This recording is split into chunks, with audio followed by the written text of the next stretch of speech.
Bonjour, un petit truc qui n'a jamais été encore montré, ni par moi, ni par quelqu'un d'autre. Je vais changer le spi du pignon de sortie de boîte. Hein, on est donc côté volant, en dessus du sélecteur. Bon, l'étape de démontage du pignon, on sait faire. Et pourquoi je le fais d'ailleurs? C'est parce que je remarque qu'il y a toujours un peu d'huile qui goûte là. Enfin, qui goûte, ça goûte pas, mais c'est toujours graisseux. Donc je soupçonne le spi de n'être plus étanche. D'ailleurs, on le voit sur le pignon. Vous voyez la trace là? Là. Et c'est bien de l'huile de boîte, de l'huile moteur. Donc dans un premier temps, il faudra bien incliner. Je fais pas de vidange là. Hein. Dans un premier temps, on incline bien la moto sur béquille. Pour l'incliner plus au besoin, on peut mettre une petite cale en bois sous les deux roues. 2 cm, ça devrait suffire.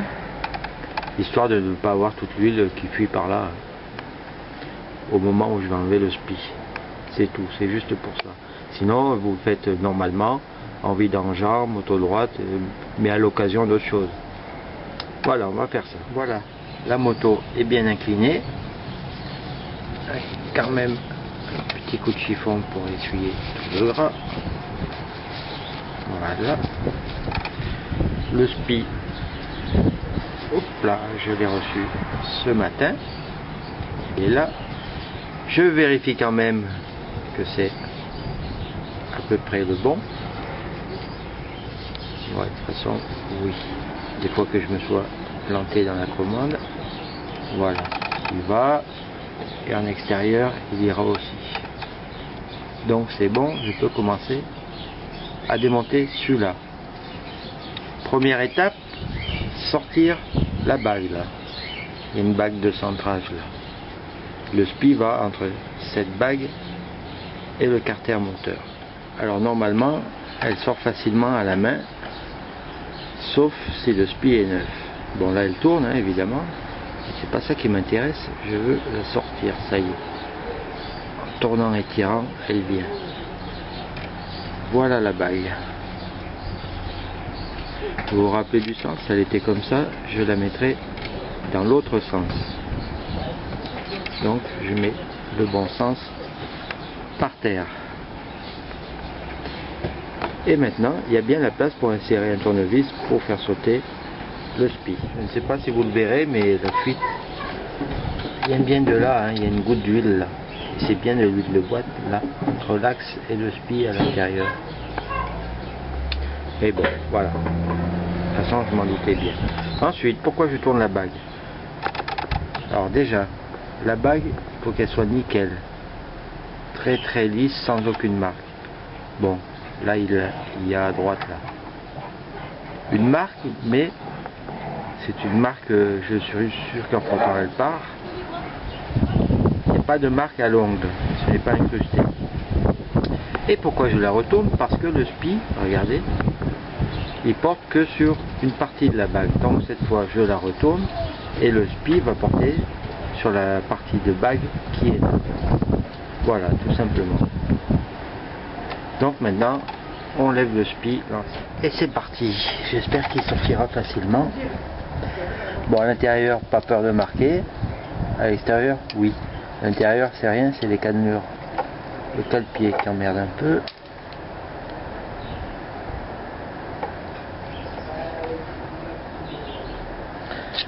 Et ben, il m'a l'air quand même bien accroché. Hop là, finalement. Et je surveille. Bon, c'est bon, hein, le fait d'avoir penché la moto, ça suffit pour que le niveau arrive en dessous. Donc je n'ai pas de fuite d'huile. Ensuite, un petit coup de chiffon, surtout dans les rainures, parce que je vois un peu des choses bizarres là. Est-ce que c'est de la saleté? Regardez. Oui, c'est de la saleté. Pas de la saleté de l'huile, c'est normal. Mais des ramassis de saleté mélangés à l'huile. Donc, bon nettoyage de ça. Et ensuite on remet le nouveau spi. Voilà, tout est propre, plus qu'à monter le spi.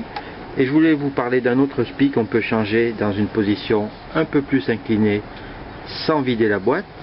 C'est pas celui-là, celui-là on peut le faire quand on veut, il est très facile à changer. C'est celui qui est là derrière la biellette de renvoi de sélecteur. C'est la petite pièce avec le clip là. Il suffit de bien incliner la machine, plus que là, et vous pouvez faire ça tranquillement sans vider la boîte. Et c'est nickel. Allez, on remonte. Alors remontage, voici le 9. Un peu d'huile fine sur le pourtour. Je fais avec le doigt, hein, comme à la maison. La position, ben, c'est toujours le marquage, les marquages apparents. Oh, quel temps qu'il fait, j'y crois pas. Et on le met en position. Et lui, il faut vraiment qu'il soit à fleur. Et si possible, de rentrer assez droit. C'est même pas assez droit, c'est absolument bien plat. Déjà avec le pouce, on y arrive pas mal. Et puis je vais vous dire, j'ai presque l'impression. Ah si, je vais quand même mettre un petit coup de bois. Petit coup avec du bois. Et c'est déjà pas mal. La bague, on la met ensuite. Voilà pour le petit coup de bois. C'est ici qu'il faut que je rentre un peu d'abord.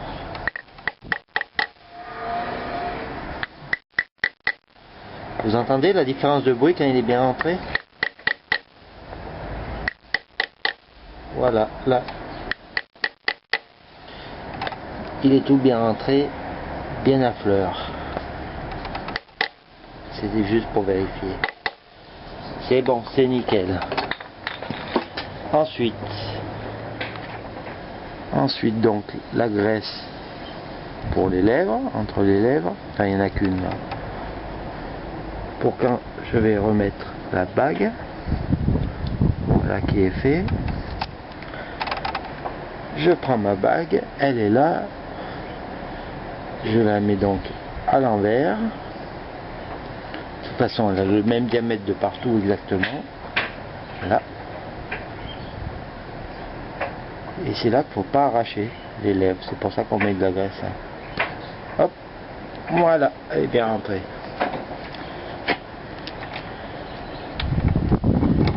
Et voilà. Là, il n'y aura plus qu'un problème. Mais c'est comme d'habitude, il faut rattraper le bon cran. Ah, ça c'est autre chose. Mais ça y va. Hein. Ah, d'accord, j'ai déraillé. Voilà. Ah ben, pile poil sur le bon cran. Nickel. D'habitude, je suis toujours obligé d'un peu tourner à droite à gauche. Et ici, pile poil sur le bon cran. Au fait, le pignon de sortie de boîte aussi, hein, c'est chiffre apparent, le nombre de dents. Ici, c'est du 416 13. C'est un 13 dents. Et ben ensuite, la rondelle et l'écrou. Je disais donc, mise en place de la rondelle. Celle-là, elle a servi qu'une fois, donc c'est ok, je la remets. Moi, je m'en sers 2-3 fois quand même. Hein. Pas exagéré non plus. Surtout que c'est pas forcément le même côté qui a servi qui va servir à resserrer. Bon, bref. Je remets mon écrou. Attention, la rondelle bien rentrée cran à cran, hein. Sinon vous allez toute la fracasser en plus et ça tiendra pas.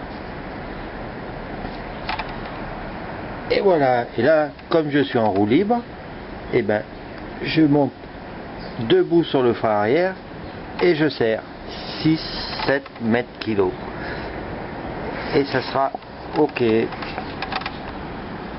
pour mon spi. Et je suis content d'avoir réparé cette fuite. Ça coulait pas beaucoup, mais bon, c'était toujours grand en dessous. C'est un peu énervant. Voilà, c'est fini.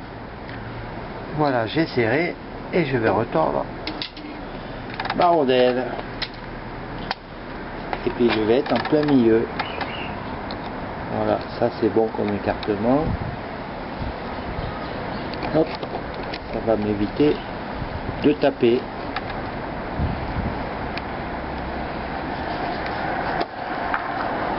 avec une multiprise. D'un côté l'écrou, de l'autre côté le plat, enfin la rondelle. Voilà qui est fait. Et j'ai bien tiré avec le frein à main et je vous garantis que ça sert très très bien. Ben voilà, bonne journée.